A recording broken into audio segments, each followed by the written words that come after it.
Hi, this is Stacia, and I wanted to go over the second game I played at the Cleveland Open. This is in August of 2017. Um, my second game was Saturday morning, fairly early, about 10 a.m. Um, and I played somebody named B.L. Morris. So it was Bobby L. something, or Bobby L. Morris, Bobby Lee, I think. And I was rated 1450 USCF, and he was rated 1300, which is his floor. So he's broken 1500, but he's currently in a slump apparently. All right, and we had a pretty interesting game. So I started off d4, and he played knight f6, c4, and g6. And this is the King's Indian defense. And I was kind of like, oh boy, because um, sometimes I have a tough time with this opening, and sometimes not. And I do have a couple lines that I really like, but you just never know which way this opening is going to go because there's so many variations. All right, so here I like to play knight f3, and he played very flexible, just simply castling here on move 4. So I have no idea what his pawn structure is going to be still. I mean, he could do this kind of thing. He could play d5 immediately, play the Grunfeld, or he could do like a more standard King's Indian approach and do like a d6 and then maybe an e5 break or a c5 break.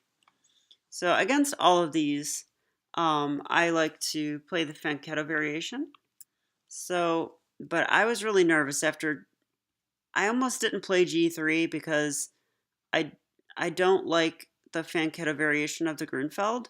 So had he played d5 right now, I would have been completely out of book and, well, I would have just fought and tried my best. But be that as it may, he did play d6. And so this is a line I'm still familiar with at this point. So I Fianchettoed, and now he played rook here. So rook e8. I mean, you see this move in the King's Indian, but not at this time. This is kind of a strange move. Um, I was expecting something like knight bd7, maybe even c5. Um, the computer says c5, c6. Yeah, knight bd7. And there are other book moves. So like a6 is a move, bishop g4 is a move. And okay, but this is not a book move. Although, it's not like it loses immediately or something. It's fine. So he's supporting this e5 push. So this really signaled to me that he's going to play e5. All right, so, white should probably just castle here, which is what I did. And then in came the knight. And again, this also supports e5. So I was pretty sure he's going to play e5 here. And I'm also aware that the most thematic thing for me to do is to play the move e4. I am able to play it, but sometimes I avoid playing e4 because I don't know. With the gain of space comes weaknesses, and sometimes I feel really uncomfortable with those weaknesses. So, anyway, I played rook e1. I actually don't like this move though. Looking back, e4 is certainly possible, um, but I actually think that maybe I should have played the move queen c2 here, or the move I like the best is bishop g5. And the reason I like this move is that I like to play the exchange variation of the King's Indian. So if we get an e5, then I can take, and with the bishop out of the way, this rook is defending my queen. So if I need to allow a change of queens, it will help develop my rook. So I like that. I like bishop g5 for that reason. And a lot of openings that theme holds true. All right, so anyways, I played rook e1, and honestly, that was just a waiting move. I want to see what he does. And sure enough, e5. So I was hoping for e5. I took it, like I talked about. And I actually prefer he takes with the knight here. Although I have a line that I really like that I won't show, but with the rook here, it kind of messes up my opening prep. So anyways, he gets e5 in.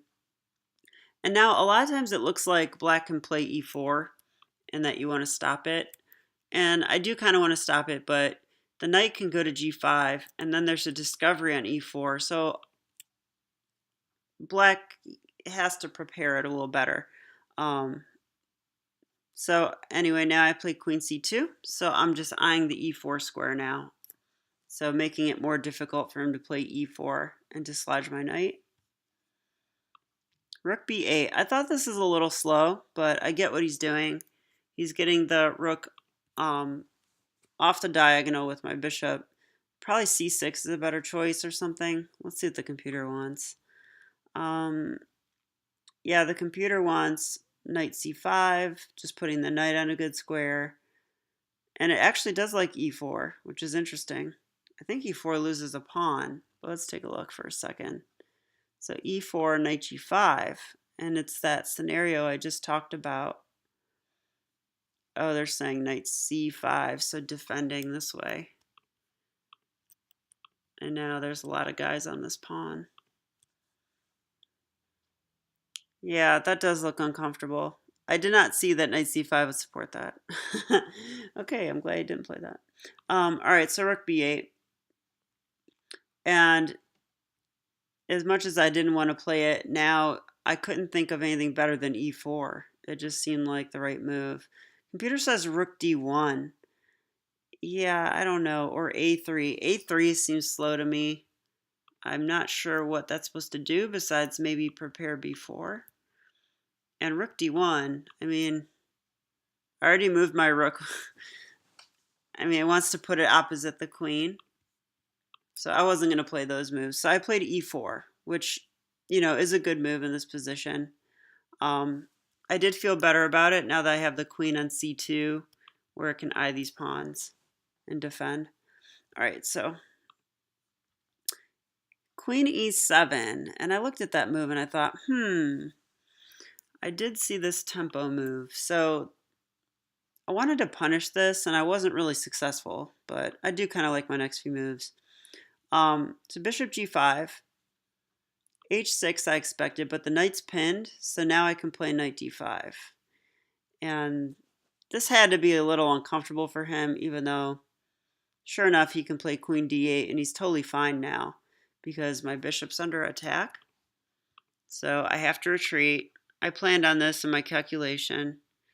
And now c6. And now is when I make my first mistake of the game. So think of the worst square you could put your knight on. All right, so I'll explain what I was thinking because I think it's a good example of having a plan in your mind, but it not being a good plan or you not evaluating it fully. So I was envisioning, what if I could get my knight on this square? Like, what if I could play c5 and sink a knight on this beautiful d6 square? I thought for sure that would give me a huge advantage, and I might even be winning if I could just accomplish that goal. So with that in mind, you know, I saw that I would probably have to move the pawn and put my knight here.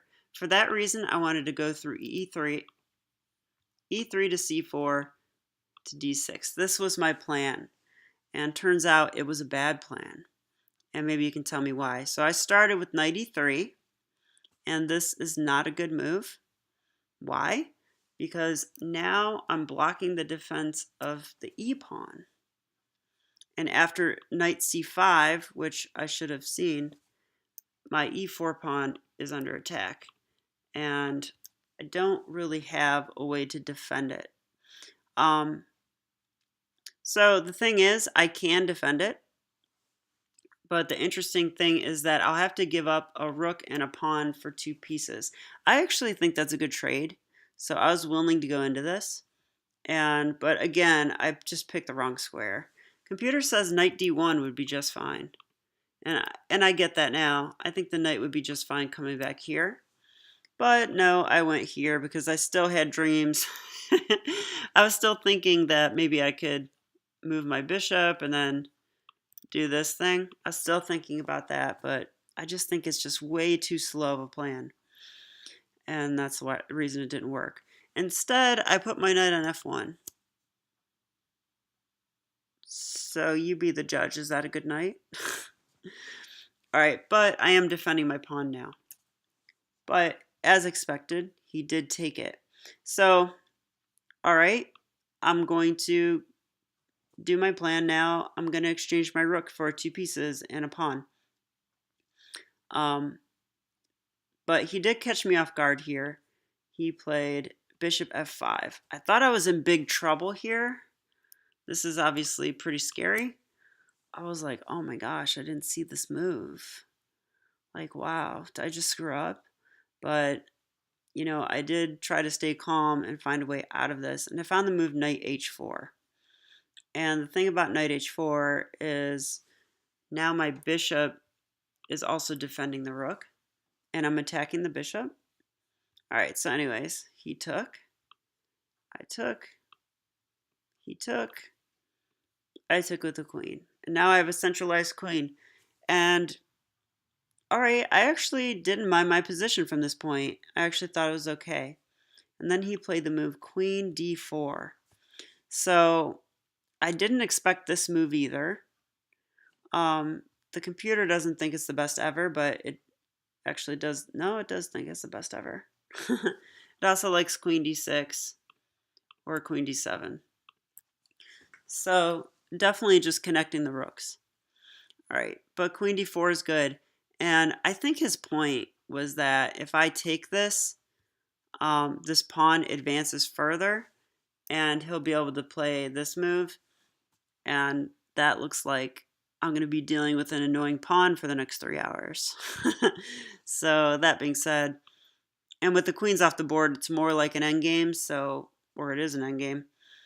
So I decided that I shouldn't do that. Also, I kind of forgot to mention that, good thing I noticed this during the game, the queen's also attacking a lot of stuff. So, got to be really careful here. These pawns are not defended though. So I played the most logical move that defends them, which is queen c2. So not trading, and okay, computer. All right, queen c2.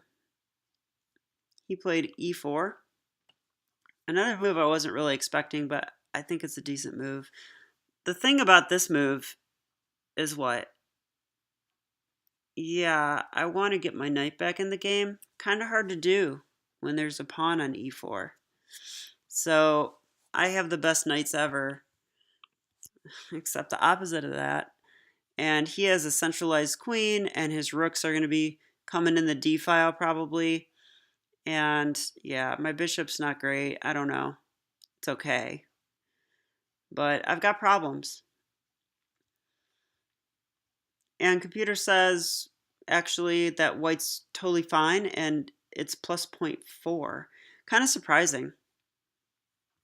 All right, so after e4, the thing is, this did uncover the bishop as well. So I'm glad I noticed this because rook b1 is the most precise move, just keeping this pawn. All right, and at this point, he played queen d3. So very persistent. Usually I'm the one that wants to trade queens. But here I really didn't want to give him this pawn. So I actually dodged this again, I'm pretty sure.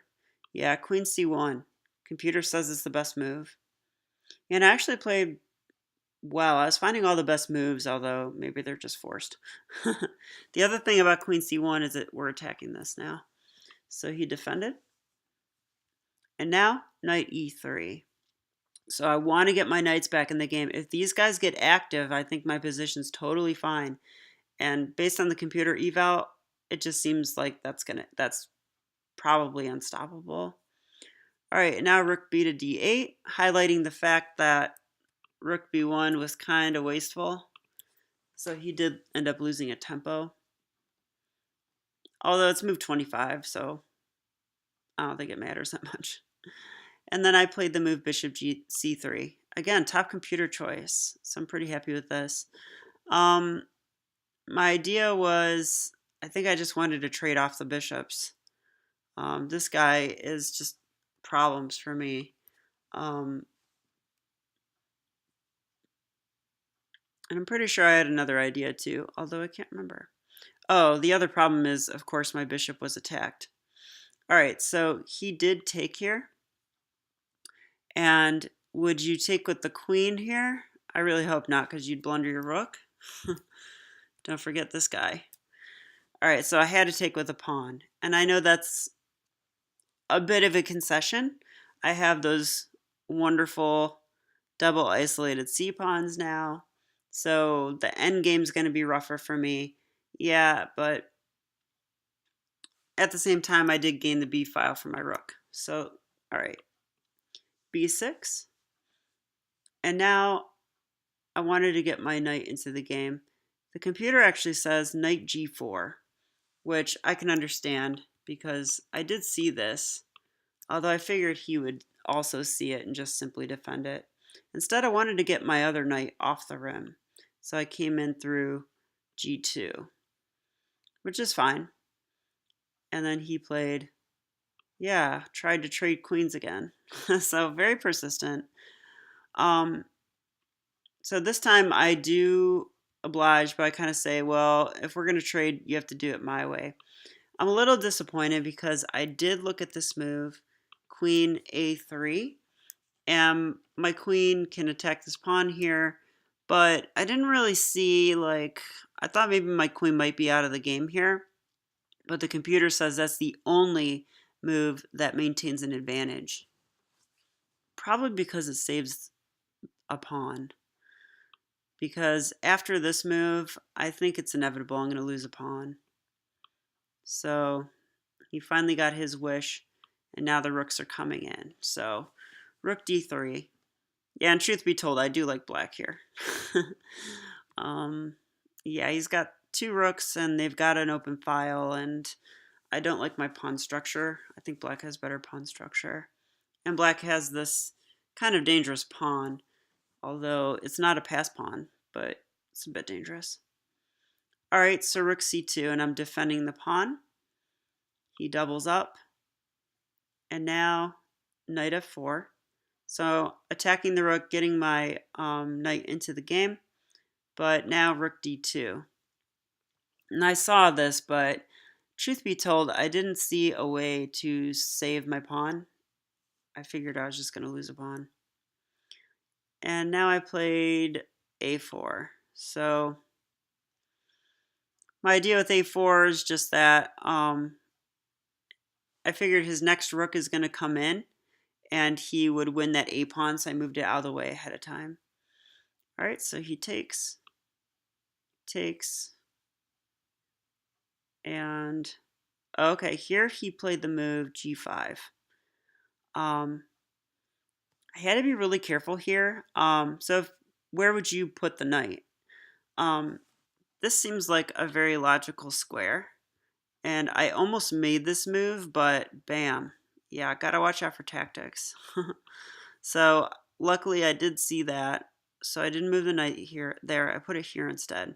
And I know this is a strange looking move, but I actually kind of like it because my knight's sort of meddlesome here. And I figured if he attacked me like this, then I just push my pawn. And I'm totally fine. Just down a pawn. Okay. So yeah, he has 7 pawns. I have 6, but I also have more weaknesses. So, but 2 knights versus a rook, I like. All right, so rook d3, attacking this pawn, and yeah, I'm gonna lose this pawn. There's just no way around it. I played knight g3. My idea was to get my knight back in the game again, but also to eye this pawn. Sure enough, he took. I have to move my knight. He went over here to attack my a pawn, And then I at least get this one. But he does get my A pawn. All right. And so now, if you look at the position now, which I did, and I started to feel kind of scared because he has this 3-1 queenside majority, and that's probably enough to win the game. That when I see that, I'm thinking I'm gonna have to sacrifice one of my knights, and then it's a knight versus rook, so that would be losing. But all right, I'm a trooper. I wasn't gonna give up yet, and I figured my best chance would be to get my king over there to help. So I played king f1, which is the top computer move.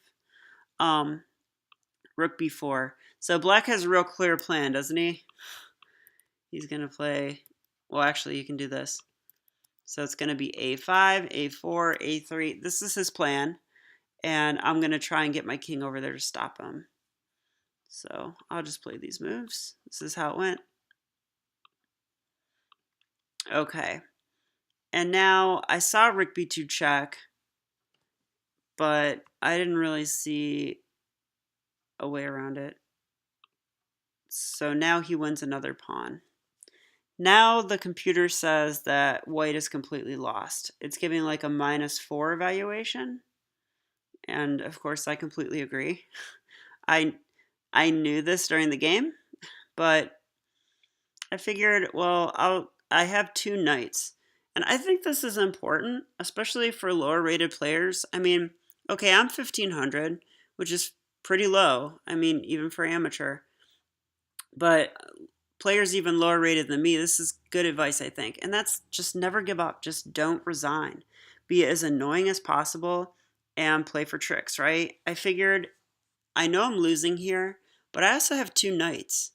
And let's just say that somehow I get a fork on the king and rook and win the rook outright. Well, then I could sacrifice a knight for pawns if I need to. And who knows, I might hold a draw. You know, it is possible. Crazier things have happened. So anyways, I end up losing all my kingside pawns. You're probably wondering why I'm still showing you this. Well, I guess you'll see. All right, so here I played c5, a pawn sacrifice. But I felt this was probably one of my best moves. And yeah, the computer says it is the best move. Reason being, I really want my knight to go here. Because then if he does try to snatch this pawn, then I do have this fork. So, all right, I'm playing for tricks. I mean, I think when you're in a losing position, that's exactly the right thing to do. The other thing I saw that I don't think works out according to the computer is I was planning on sacrificing my knight here. And if the pawn takes, I was just going to push my pawn. Turns out, though, that after something like, well, does this work? It says rook e2. Okay, so after this,